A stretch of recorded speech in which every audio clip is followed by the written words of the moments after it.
Okay, Sutta, good morning and welcome. Welcome to the Region 10 Tribal Leaders Environmental Leader Summit, hosted by the Region 10 RTOC and the Region 10 EPA. First, I'd like to thank Aaron Miles, the Vice Co-Chair, for the wonderful, beautiful land acknowledgement of the Spokane tribe. We thank them for allowing us to host this event on their lands. And I'd also like to thank you all for attending, taking the time out of your guys' busy days to attend the Tribal Leaders Summit this year.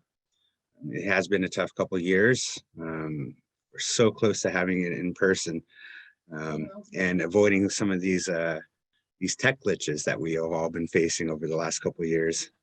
Pretty sure we've all gotten used to it a bit. So thank you for your patience on that as well. As said, it has been a tough couple of years. We're still dealing with the end of COVID, as well as some of the social justice issues. And right now, our thoughts go out to the people in the Ukraine area as well. But things are looking up for us, at least on this side. And hopefully, again, we can look to be doing this in person and very shortly. Again, and thank you guys for attending. We greatly appreciate you being there. With that, I'd like to turn it over to Michelle Prusada, the acting regional administrator, as well as the co-chair for RTOC. Thank you, Ray. Good morning, everyone. As Ray said, I'm Michelle Prusada. I want to welcome everyone to the Tribal Environmental Leaders Summit this year.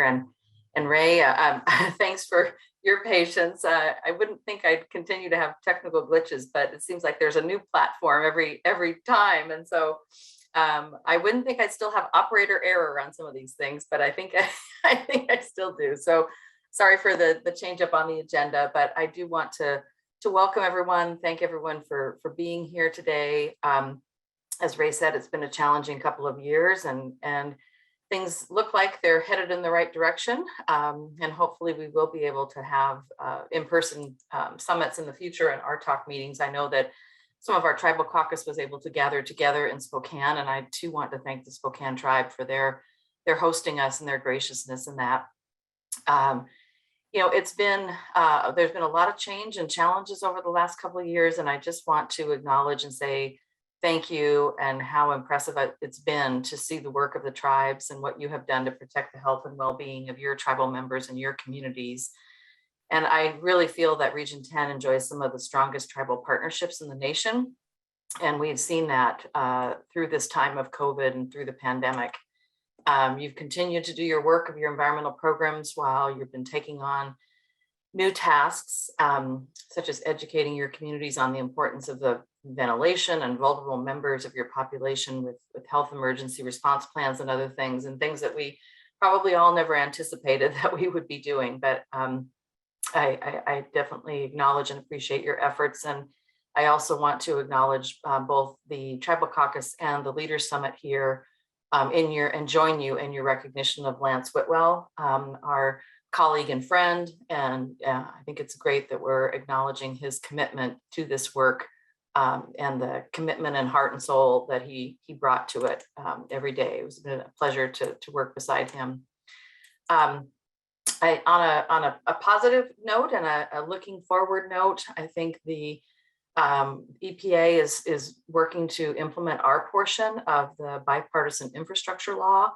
That's a historic law that will invest more than $60 billion in the health, equity, and resilience of American communities, including tribal nations and communities in Alaska, Alaska Native villages as well, and meeting the challenges of climate change through the bill and other plans and efforts. We will work together with our partners, and we were able to discuss some of the details with the Tribal Caucus yesterday at our RTOC meeting, and we will be continuing those conversations as we get those important resources out to the communities to support clean water and cleanup activities, as well as waste reduction and pollution prevention. You'll hear a little bit more about some of these efforts, and I really also want to acknowledge and appreciate that Jane Nishida, who is our Assistant Administrator for EPA's Office of International and Tribal Affairs, And also Joanne Chase, the director of the American Indian Environmental Office at EPA headquarters, are joining us today. And I very much appreciate that, their time and their national leadership. And we are looking forward to hearing from both of them and looking forward to a successful summit. And I know, Ray, you and I have a little bit more time later on to talk about some other things for our talk in Region 10. So I'll just say welcome and thank you and turn it back to you. Thank you again. I'd also like to take a few moments to thank the team, the RTOC administration team, for putting TELS together. Again, it had to be hard thinking whether we were going to do it in person or not, and then kind of go into this hybrid mode.